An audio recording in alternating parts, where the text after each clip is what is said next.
corporate social responsibility really is taking off, because as people come to conferences and meetings, they want to maximize their impact on the community and they want to minimize their impact on the environment. You guys are going to be building mud pie kitchens that are going to go to 5 different inner city playgrounds today.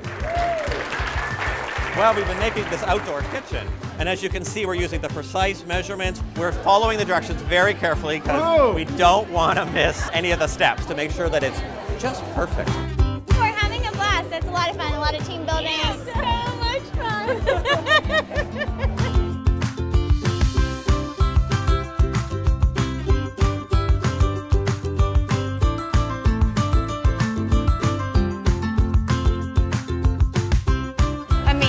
I just so energized, so fun to be able to do something with a group of colleagues and then also be giving back to the community. Loved it. Amazing day.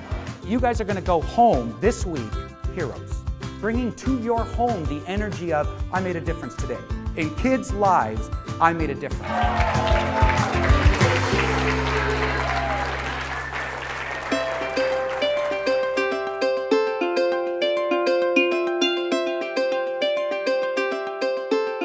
You guys excited? Yeah!